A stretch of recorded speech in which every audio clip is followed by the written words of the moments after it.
ezi onye nwe anyị na Chineke nna nke pụrụ m ihe niile, Chukwu okike abịa ma bụ onye anyị na-efe na-agọzi aha nsọ ya, onye ọ bụ naanị ya na-achị, onye mmụọ na mmadụ na-erubere isi, onye ọ bụ naanị ya bụ ọkaka. Ụbọchị ene ka anyị na-etuga eze ebube dị ngọzi, mmalite na ọgwụgwụ.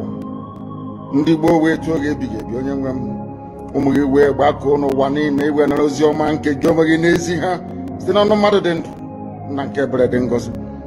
Anyị wee na-asị na onweghị ihe ọbụla nke anyị onwe anyị bụ n'ihi na ọ bụ anụkpa ahụ sọsọ ka mmadụ dị ndụ bụ.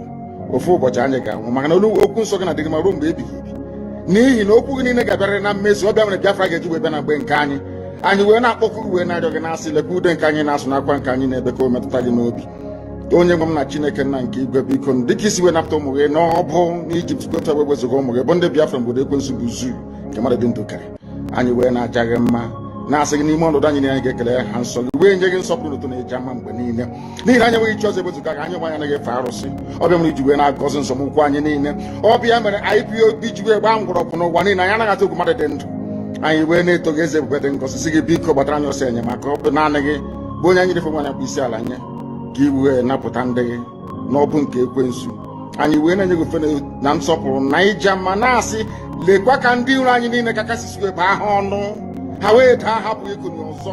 Obodo ekwensu bụ zu ala ọkwa n'ihi eze ebube dị ngọzi. Anya ọnwa anyị bụ ụmụ gị wee na-akpọkọ ha nsọ gị, na-asị na enweghị chi ọzọ egwezuga gị. Anyị wee na-aja gị mma, wee na-eto gị, na-asị onye kere ihe niile kere eke mana nwere onye kere, na n'otuto niile na nsọpụrụ niile na ịja mma niile site n'ebighị ebi mara onye bụ ka a na-arịọ gị. Ise ise. Nigeria bribes every ambassador that comes to Nigeria. They give you loads of money, so you will never report what is happening in Nigeria. You don't know that? Your diplomats presiding over the slaughter of the innocent. You cannot speak the truth. We are in the middle of a war. The Fulanis have levied war on every indigenous population, ethnic group in Nigeria. All of you can see it.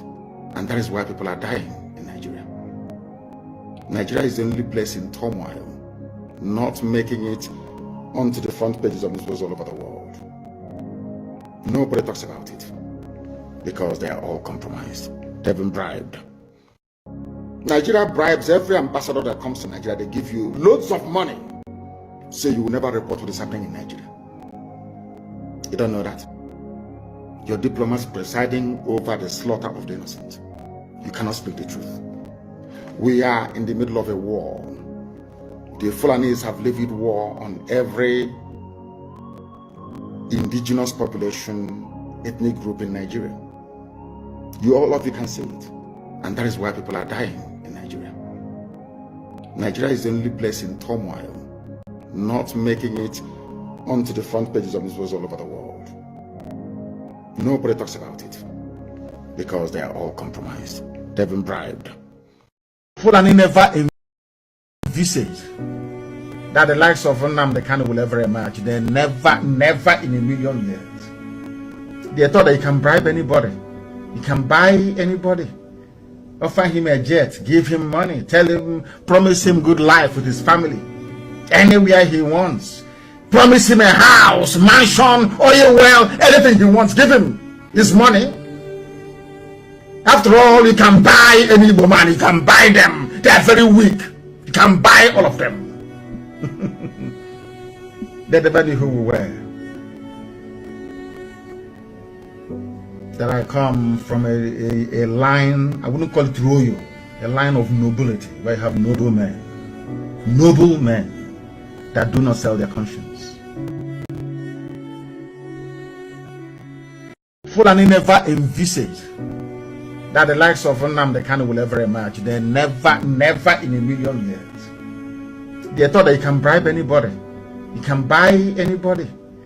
Offer him a jet, give him money, tell him, promise him good life with his family, anywhere he wants. Promise him a house, mansion, oil well, anything he wants. Give him his money. After all, you can buy any Igbo man. You can buy them. They are very weak. You can buy all of them. They're the body who we were.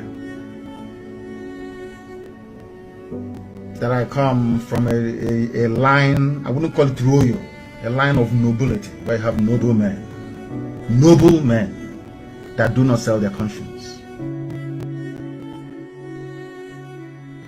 Fulani.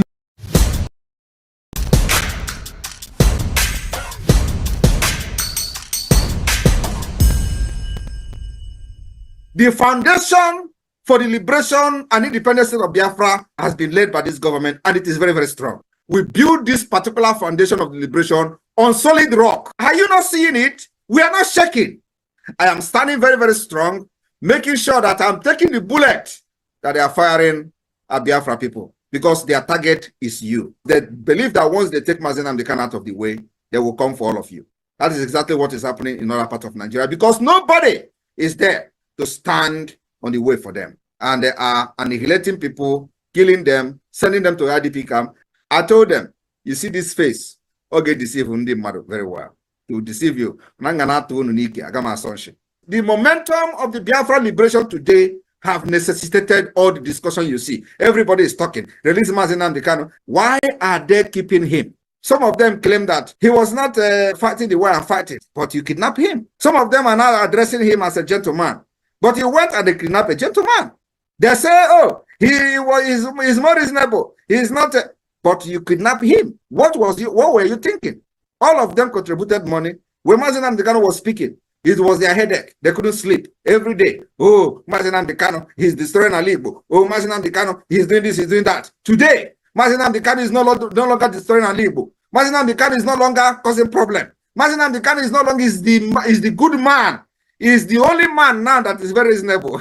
And I have not even started. Because you see what Agaku Nigeria Igwe. Agaku Nigeria Igwe. And you know the next level is by taking all their terrorist barracks, taking all the government houses. That is the next level we will go, because it is part of the defense of our land. These places are places where the attack against our people are being planned. We are going to do wonders.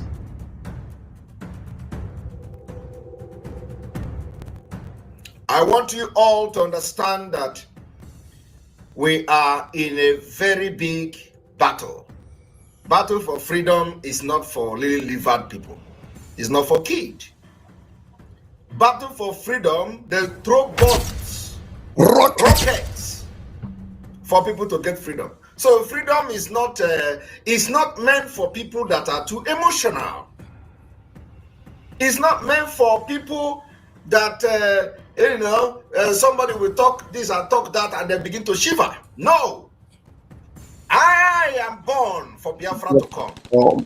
And I'm going to help Nnamdi Kanu to get Biafra. Believe me. Believe me. Go and mark today's date. I want to assure Biafrans, so long as you continue to stand on your freedom, I will be there for you.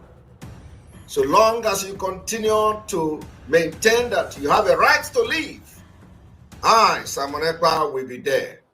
Any day, anytime. For the month of November. Now, before I will play this next message and I will go straight to the topic of the day, I want you to know that there is no enchantment. There is no collusion, collaboration, evil engagement against this servant of Chukwu Okike Abiama, the torchbearer, the punisher, the deliverer of this our mandate to freedom. No amount of treachery against Simon Ekpa that will succeed. No amount. And I need you to see the glory and the power in his eyes and see the grace of God upon his life and know that every effort you have made so far, they are all but in vain. We're going to bring you what's happening in the UK, and then I will bring you what's happening around the world. The world is at alert. And I will bring you also update from Sokoto, a lot. I'm going to feed you with tonight. It's going to be a little bit of a long night. Thank you, everyone that is joining me tonight. You can see Honorable Dr. Joy Irobi, a very faithful, dogged daughter of Zion, daughter of Biafra, uncompromising one indeed. Thank you for being here. Worry sister, a gallant warrior also with me. I'm sure you'll be able to join me tonight also. By the time we begin to deliver the goods, thank you for being here. Gladys, Pure Heart, I see you. Louis Peters, my formidable brother, thank you for joining me. The house is already full and I can see that. Believe you me, we are in a very interesting times. These are the times when people begin to consider their options. Should I remain or should I go? Should I remain or should I go? Should I fall in or should I fall out? And these are desperate times. And desperate times require desperate measures. Because when there are desperate times like these, only those that are desperately in need of Biafra will be found not wanting, standing dogged without compromise until we get there. All the people you see today, Nnamdi Kanu and Simon Ekpa, have already raised a mandate, raised a standard against them. They are going to fall and they will never rise again. Those that are fake people, fake people. There are some that came and presented themselves as savior. I don't want to do saga tonight, but one day I will wake up to do saga. One day, when the spirit enter me, I will just do small saga. I will do small saga and I will ask some questions. So that you people understand that it is not all that glitters are gold. It is not all that say, Father, Father, Father, are actually servants of the Most High. It is not all that you have ever heard talking about Biafra, that are actually ready for this freedom. I will just ask you a question. Where is Ikukuna? Ikukuna, Kebano. Some of these people that come to distract you, they come as if they are interested. They are only interested in their stomach. Where are the independent fools? We are here, and you see Obatobie, Mas Simon Ekpa, and Mas Nnamdi Kanu. Woto haku go to Nigeria. Mama go to Nigeria can on our sohana now. I'm telling you. On our sohana now. And by the time God is done with them, through these servants of God, they will understand. And all of you that are, dwindling, those of you that have the problem I call Stockholm syndrome, some of you might be spared. There's those of you that will remain. Let me play this one so that I will not go elsewhere tonight, because I have a lot to share with you tonight. The things that are happening in Britain is sweeting my belly already, because Nnamdi Kanu cast a spell on them, and that spell is working very, very fast. And those of you that think you are working against Simon Ekpa, I want to listen to the spell he cast on you. November 3 years ago, November 2023. This was November, I think November 2022 or 2023. That PM told them this thing. And those of them that caught that demon, they are falling. And some of you that didn't even know that this man is so powerful and you cannot do anything against him, that particular spell is also hitting you very, very strong. You are falling and you will never rise again. For the month of November, woto to the enemies of Biafra. Woto to the enemies of Biafra. When we land on you, we will destroy everything you have except you are genuinely fighting for Biafra. Woto to the enemies of Biafra. Woto to those who sold Nnamdi Kanu either directly or indirectly. Woto to those who have joined their hand afterthought to betray Nnamdi Kanu and Biafra. Woto to those. And the afterthoughts to betray Simon Ekpa and Biafra. My Simon Ekpa was casting spell on those that betray Nnamdi Kanu. He didn't even know that they are coming to betray him. And that woto is also catching up with them now. Who have joined their hand afterthought to betray Nnamdi Kanu and Biafra. Woto to those who have soiled their hands in the blood of innocent Biafrans and innocent ESN commanders. You will never know peace. Woto to you who say Biafra will not come. Woto to those who say if Biafra, instead of Biafra to come, they will rather die.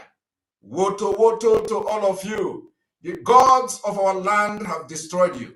You will never rise again. You will never, ever, ever rise again.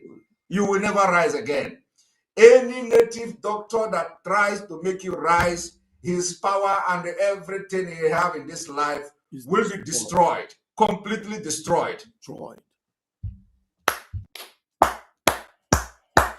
Ndewo, Odogu, Ndewo. Thank you, Odogu. Thank you very much. Now, a lot is happening.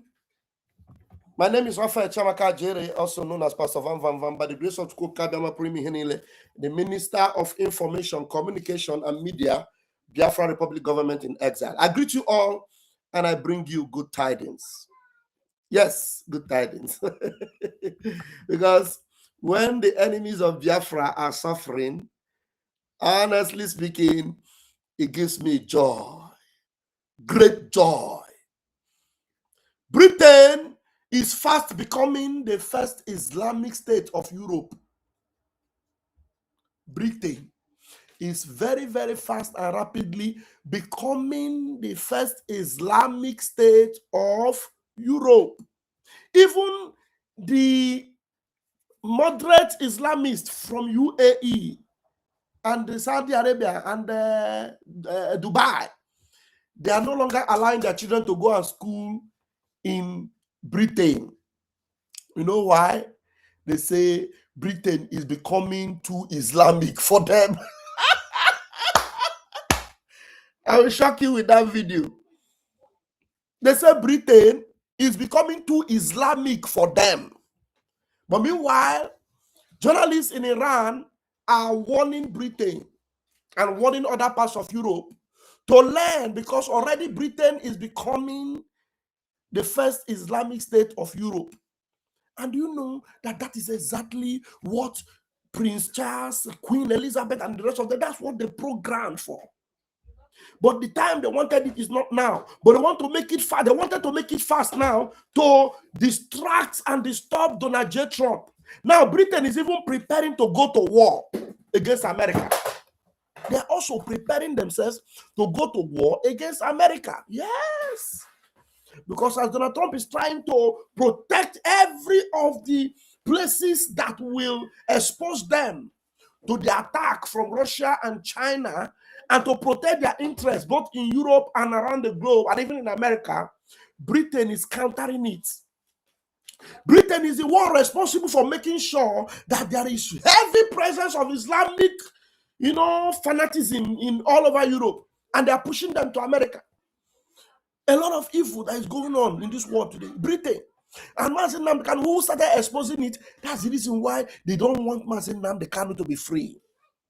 But Nnamdi Kanu, being the servant of the Most High God, and Donald J. Trump being the instrument or the last trumpet of God, will make sure the evil plan of Europe, Britain, against Nnamdi Kanu will never come to pass. The evil plan of Europe and Britain against our Prime Minister Simon Ekpa will never come to pass. Let me bring you these videos one after the other, and then I will put the link. Listen to this one first. In Iran, it will shock you. It will shock you what is happening. What is happening? It will shock you. They say they believe in Britain doesn't have democracy anymore. Britain is gone. Britain is already gone. It's gone to the terrorists. It's gone to the fanatics. It's gone. Now listen to this. My family fled Iran. The UK is next if you ignore this. My family fled Iran. The UK is next if you ignore this. This is an Iranian American now. He said, my family fled Iran. The UK will experience this if they ignore his warning. Now what? My family fled Iran. The UK is next if you ignore this. You see, very soon you might look at something that sounds insane at first. British people fleeing England. Not for the UAE, not for Dubai, but for a liberated free Iran. It sounds crazy. Are you hearing it? British citizens will soon start fleeing Britain, and where will they be running to? They'll be running to Iran for safety, because Iran have now been exported to Britain, and now freedom is now coming to Iran, and people will soon be running away. That is why every one of you in Europe that is not supporting Biafra will be one of the safest places for you. Some of you in some parts of Europe today, especially Britain,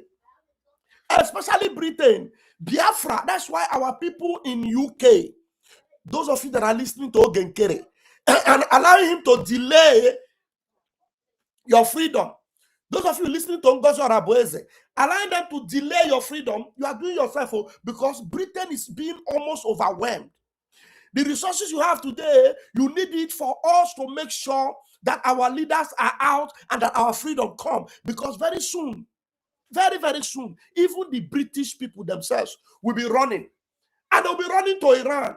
Tell me, some of them will prefer to come to Biafra because they know that originally Biafra have never been Islamic before. So Biafra will be a better choice or a better option for them.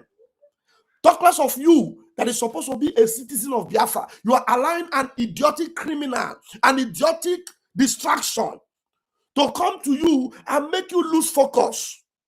They're telling you it is Ogenkere. They will hear now. What does Ogenkere have to offer to you as far as the freedom of Biafra people is concerned right now? What effort can he make to surpass what Simon Ekpa is doing or Nnamdi Kanu is doing? What representation can he do with all this criminality tendency? You better open your eye, because very soon British people will be running to Iran.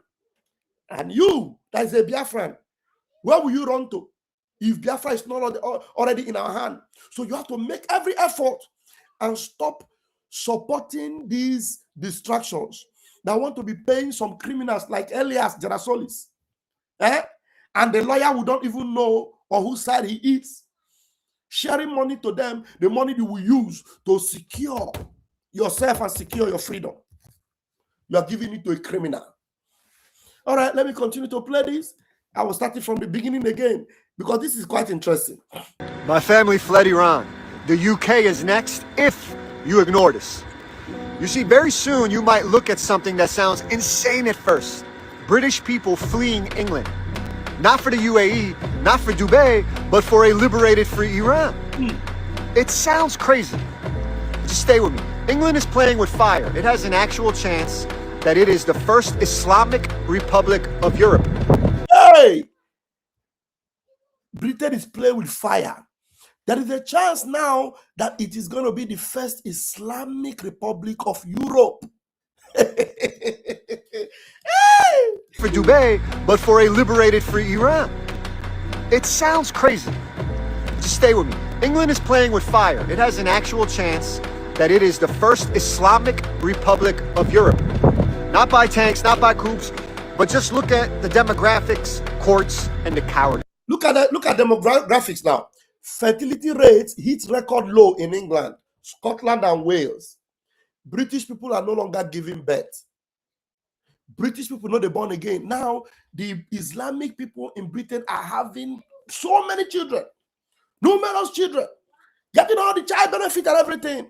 But the real citizens' fertility rate is very low. Very low. Republic of Europe. Not by tanks, not by coups, but just look at the demographics, courts, and the cowardice.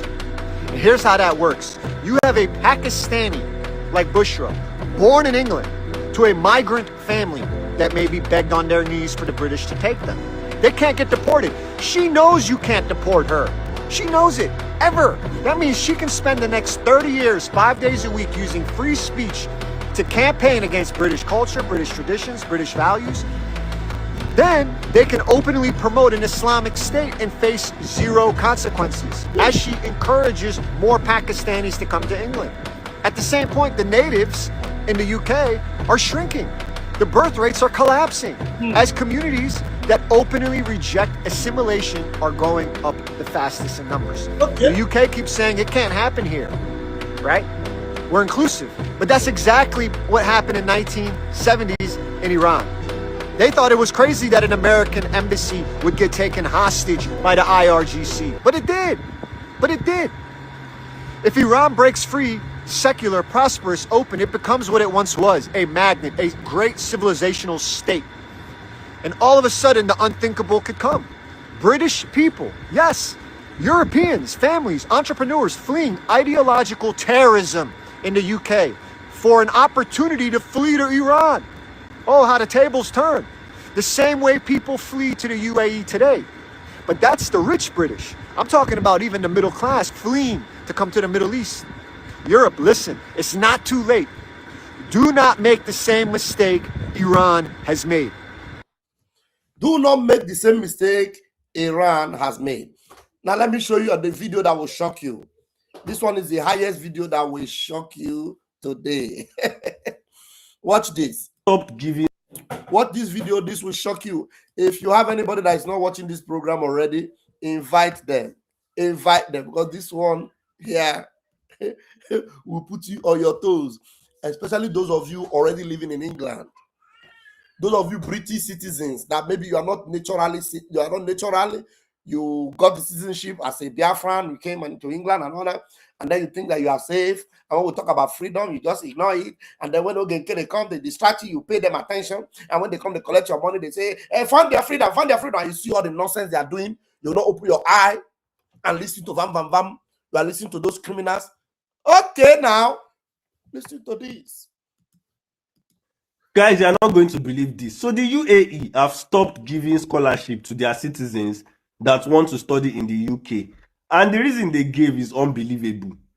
The UAE is saying that the UK have become too Islamic and they don't want their own citizens to go there and get corrupted with the kind of Islamic mentality that is now spreading all over the UK. Can you imagine that? UAE, United Arab Emirates, the home of Islam, is now complaining that UK have become too Islamic and they don't want their own citizens to go there and get corrupted. You can imagine that. You can imagine how terrible it has become in the UK. UK is gone. It is over, like irredeemably lost, over, done and dusted. Totally. Guys, you are not going to believe this. So the UAE have stopped giving scholarship to their citizens that want to study in the UK. And the reason they gave is unbelievable. The UAE is saying that the UK have become too Islamic and they don't want their own citizens to go there and get corrupted with the kind of Islamic mentality that is now spreading all over the UK. Can you imagine that? UAE, United Arab Emirates, the home of Islam, is now complaining that UK have become too Islamic and they don't want their own citizens to go there and get corrupted. You can imagine that. You can imagine how terrible it has become in the UK. UK is gone. It is over, like irredeemably lost, over, done and dusted. Totally. Repeat it again. Guys, you are not going to believe this. So the UAE have stopped giving scholarship to their citizens that want to study in the UK. And the reason they gave is unbelievable. The UAE is saying that the UK have become too Islamic and they don't want their own citizens to go there and get corrupted with the kind of Islamic mentality that is now spreading all over the UK. Now, even the real Islamic world, the real Muslim people go where the Muslim people go for their pilgrimage, are now concerned about UK.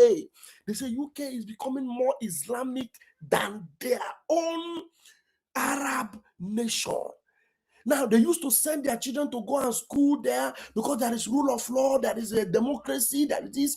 Now they say they will no longer give their children scholarship to go and school in UK because the highest level of Islamic fanaticism have now landed in UK. So their children are no longer safe. The future of their children in UK is no longer safe because UK is becoming too Islamic. Hello. So this world, things are changing very fast. This is the reason why we need to work very hard to make sure that our freedom comes as quickly as possible. You see, the spell Nnamdi Kanu cast on UK is happening very, very fast. And Nnamdi Kanu, while he is even there in Sokoto, and they think they sent him to Sokoto, they think they sent him to Sokoto to go and perish. They don't know that even UK is becoming worse than Sokoto. That the more they plan evil against Nnamdi Kanu, the worse evil will be coming to their shores, to their land, to their countryside.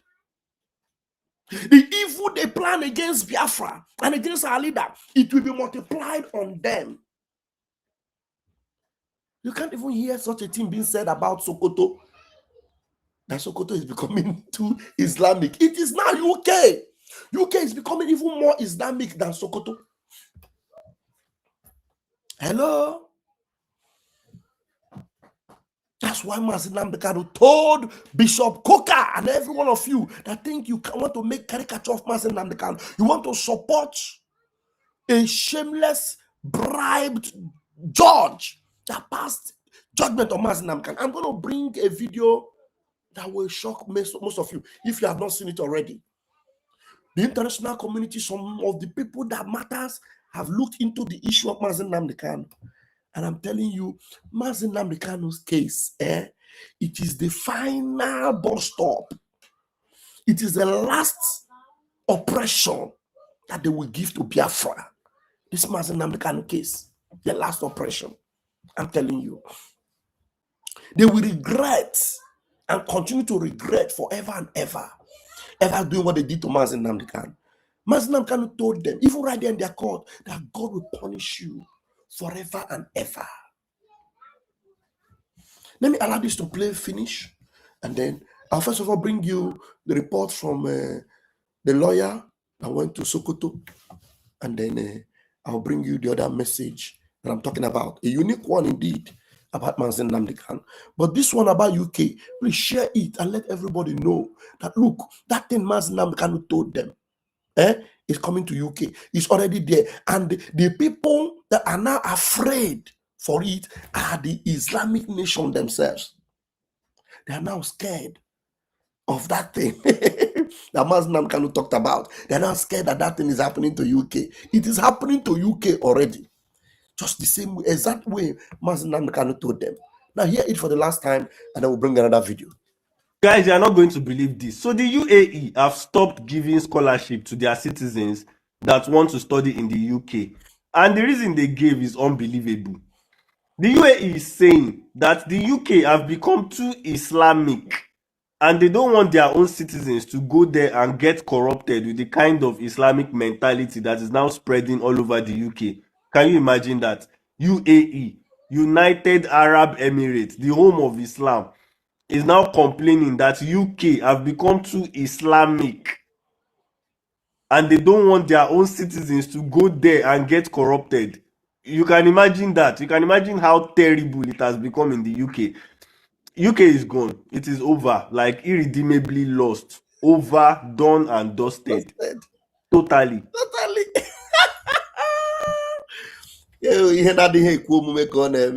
Thank you. Thank you, Plan B. Thank you for joining us tonight. Thank you. God punish all of them one by one. He said, God punish all of them one by one. You see, what? I don't even know. You know, they are so deaf, dumb, and I don't know what is wrong with them. Because as all these things are happening to them, yet they are still targeting Nnamdi Kanu.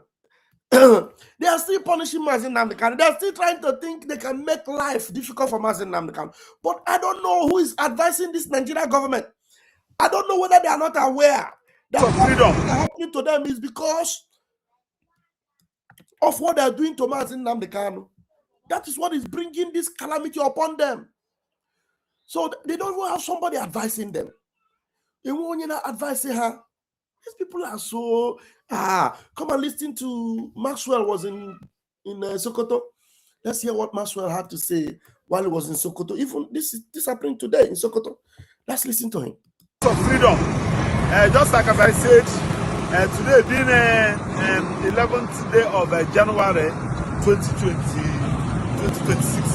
This is a Kofa da Ramiya roundabout in Sokoto.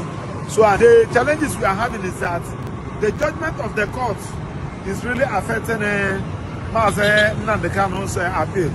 Remember that the judge ordered that Nnamdi Kanu should not have electronic access to electronic devices.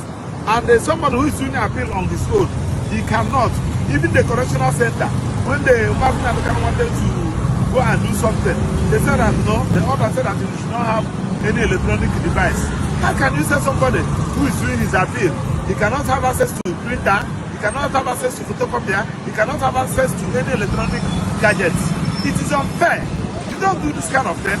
Now, the consultants, most of the consultants and the people, the sympathizers, the experts that have sympathy for him has given me their various contributions in their appeal. You can see it. Now I'm giving him the hard copy. It is now left for him now to see all these things, put it together, and he print it out and sign and file his appeal. But he cannot do it. I just gave him the hard copy. He was telling me the challenges he's having. Today is the 11th day of January, and the judgment was given on November, and he cannot file his appeal. I have not seen this kind of judgment in my life. I know what I'm saying. Now, is this not against the principle of fair hearing? I did this Sokoto here for how many days now? This is the challenges I'm having, and I cannot be coming from Abuja to Sokoto. Each trip I embark from Abuja to Sokoto here, both flight tickets, drop, hotel bills. It's not fair. So that is the challenges he's having. So we are looking for a way on how to, whether to go back to the court for court to reconsider his this on appeal. I don't know how we're going to do it. That's an God bless you. That's the update I said. Let me just give you. So freedom. All right. Just like as I said. That's what, the games they are playing on Nnamdi Kanu. It is good we are bringing it up in the media. We have to keep bringing them up in the media so that the whole world will be seeing it. It will be clear to everyone, because at the end of the day, they are ending up shooting themselves on the foot. Every intervention that will come from Nnamdi Kanu, it will be justified. Every intervention that will be coming from Nnamdi Kanu, we have justifiable reasons for that, and they can never do anything to Onyendu. They don't fit. They don't fit. Now let me get you the other message. I'm going to put the link, and so that while the other message will be playing, you open your ears and listen to this one, because this one is a very powerful one that you need to follow very, very well, because Nnamdi Kanu, his vindication will be very, very sweet. It's already getting sweet, by the way, but you just need to be, follow it sequentially for us to know that, look, a lot is being done on behalf of Nnamdi Kanu. A lot is being done. System, but on a lot is happening, and the world is on their toes watching, because the outcome is not, Nigeria is not going to like it because they will pay seriously for what they have done or they are doing to Nnamdi Kanu. Believe me, they will pay. Now listen to this, share this, and let everyone join us as this plays out. I am putting the link while this is going on. Who bribed Judge Omotosho? The truth. Who bribed Judge Omotosho? Who bribed him? Everything has been exposed, though. Everything has been exposed. Who bribed Judge Omotosho? The truth behind Kanu's sentence. Life in prison. That was the sentence. They told everyone to trust the system, but on November 20th, 2025, a judge sentenced Nnamdi Kanu to prison for the rest of his life, and that's supposed to be the end of the story. But what if it's all a lie? What if this entire verdict was bought and paid for before the trial even started? Today we are going to expose something so crazy it could tear a country apart. A judge was bribed to put a man in jail for life. This is insane. You are not going to believe what we found. This is the one video they do not want you to see, because the answer to who bribed this judge proves everything. The allegation, a judgment for sale?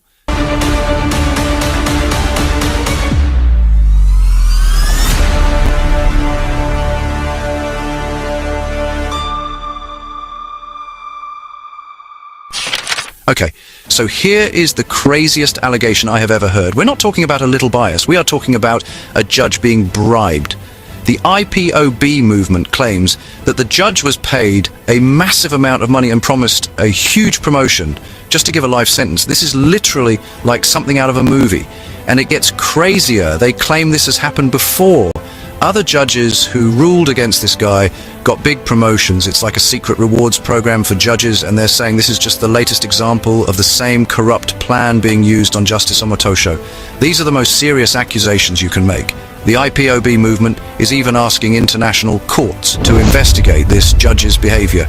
Now, to be clear, nobody has shown a video of a briefcase full of money yet, but the question is insane. Was this even a real trial, or was it just a show where the ending was already written? Think about it. If you had all the evidence against someone, why would you need to bribe a judge? It makes no sense, unless you have nothing. This accusation, true or not, is the beginning of a conspiracy that is just unbelievable. The context, a trial on a shaky foundation.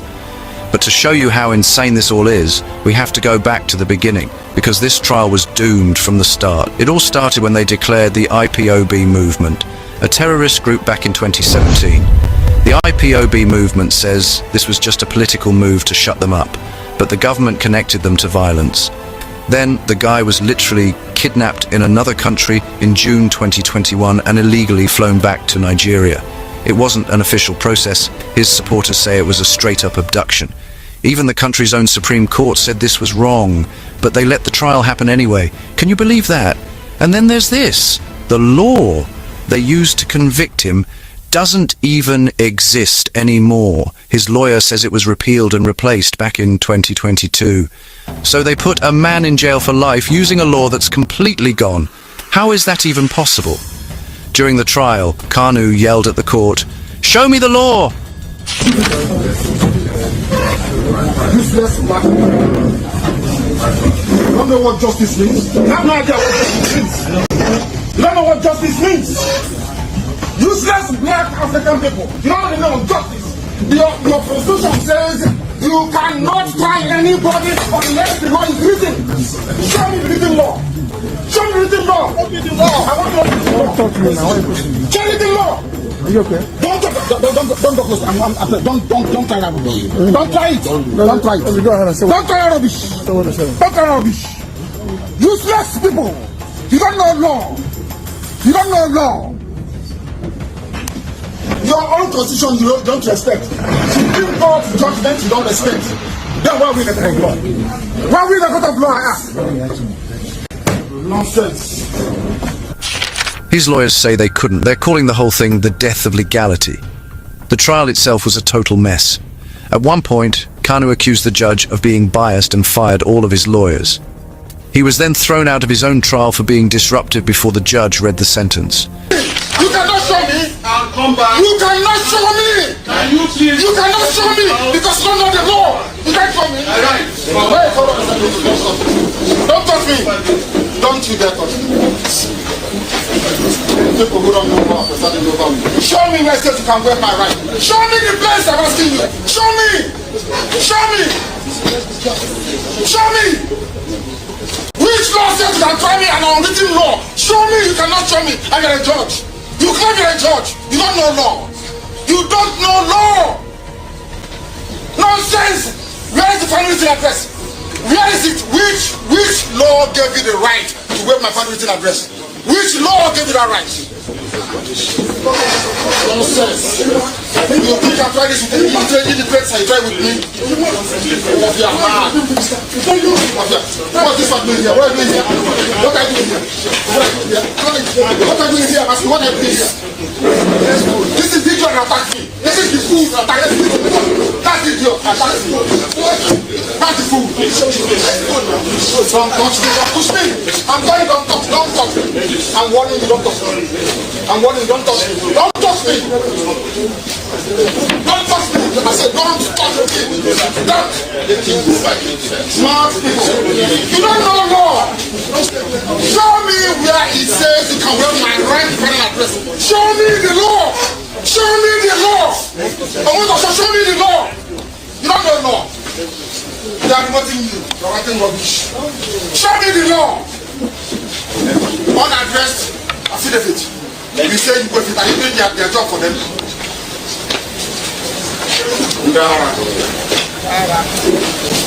God will punish you now and forever.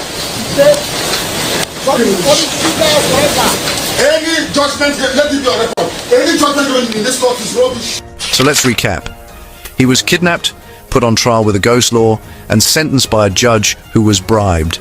This might be the craziest trial in history, the vindication. The prophet was right. But what if I told you that one person predicted all of this? Years ago, Nnamdi Kanu went on the radio and said exactly what would happen. He literally said the system was corrupt. He warned everyone that the judges were just puppets. He prophesied that they would come for him with tricks and fraud, not with real laws and evidence.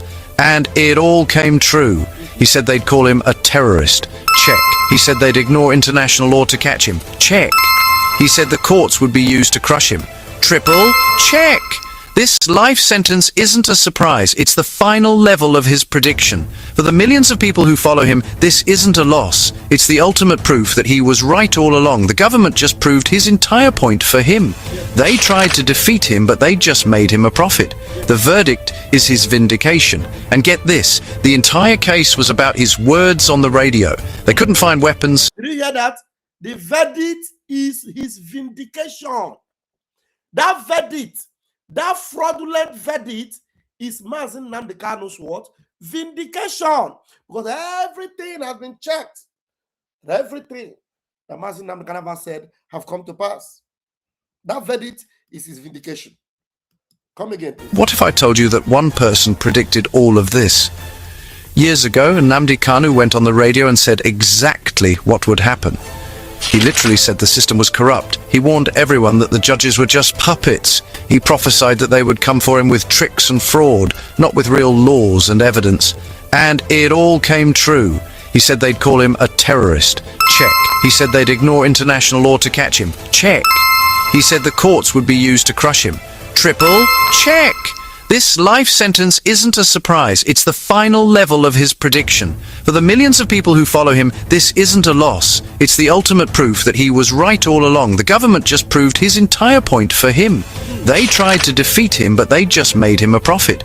The verdict is his vindication. And get this, the entire case was about his words on the radio. They couldn't find weapons, so they used his broadcasts. The court said his words were a weapon. They literally put him in jail for life because his words were too powerful, and proved that in a corrupt system, telling the truth is the most dangerous crime of all. So, was the judge bribed? That's the billion-dollar question. The IPOB movement says yes, claiming it was all for money and a promotion. But maybe it's bigger than that. Maybe the entire system is for sale. This was more than a trial, it was a war. On one side, a state trying to keep control. On the other, a man whose followers say his only crime was telling the truth. The state used its power to get a life sentence, but in front of the world and in front of millions who believe in his cause, this sentence isn't an ending. It's proof. It's the final piece of evidence that everything Nnamdi Kanu warned you about was true. The system didn't defeat Nnamdi Kanu. It proved him right. They do not want you to know any of this. They want you to forget this video even exists, but we're not going to let them. So if you think this is insane, share this video with 5 friends right now. Let the world know what is happening. Let them know that the prophet was right. Hit that like button, comment what you think below, and if you're new here, subscribe to IPOB Rap. Thank you very much. Thank you very, very much for that. And I want to bring you another video, but before then, I don't know, my sister, water sister, is in the house right now. If you have something to say, especially about our leaders' recent issue, and also what is becoming of UK already, because I know you are in the UK. I'm in the UK, my brother. Baba. Good evening. Good evening. Thank you very much. I want you to finish what you are doing, but let me just add a little bit. If you people take note when our Oyendu was talking, if you listen and look at him very well, he was spitting fire. I looked at him and God's people went through me. He was speaking fire. All of them stood up. All the judges, they stood up. I think it's all of them. They were just listening. He said, don't. I said, don't touch me. It's a fire. A moving fire. And that is what is affecting them today. I told you before for UK, forget about UK. UK is gone. We are here. There is no difference between UK and Nigeria now. There is no difference. There is absolutely no. The Queen took away as she went to meet her ancestors. She took all the glory of England. Of She England. took it. She took it with her. There's nothing left. Do you know that while the queen was still there, his son, Prince Charles, was busy creating Absolutely. busy creating an allegiance with the Islamic world, with the globalist movement. In Yes. fact, Prince Charles already sold Britain Yes. to the Arab That world. is why the mother refused to give him the throne. The mother could have given him the throne way before her passing. The mother knew that this boy, if possible to go and do DNA, maybe they could have gone and do DNA. No wonder they actually eliminated the first wife, that is wife. That one was someone that would have fought against this evil. Absolutely. You just get them. They terminated that one. Yes. They're on a live app, crow, openly. So our Oyendu, they can only delay. They can only delay his trial, but he will go. The whole world is watching. Everybody's seen it. The whole world is watching. How can you make somebody miserable not to go and put in his own appeal that you said that is okay for him to do? That is, you gave him judgment that you can appeal. You told him that he can appeal, but you are doing otherwise. You are blocking the appeal. You are blocking from appealing your judgment. Yes.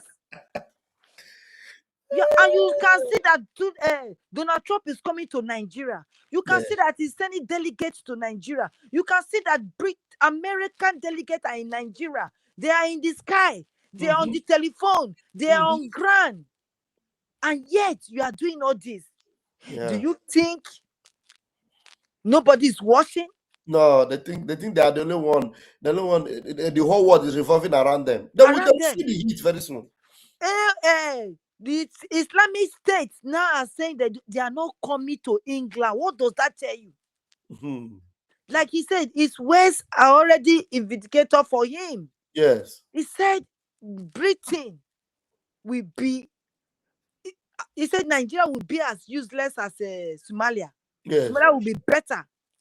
But the only pain is that he did not mention Britain, how bad Britain will be. We know Britain will be to Islam, but how bad, how useless. They will start begging very soon. You see, they are trying, they look at it as if Africa is a small fish to catch. If they can catch the whole of Britain, whole Britain, Great Britain, they call them in those days. No longer that. Now you want to fight America? Who born you? That you want to fight America? Because America saw what they are doing.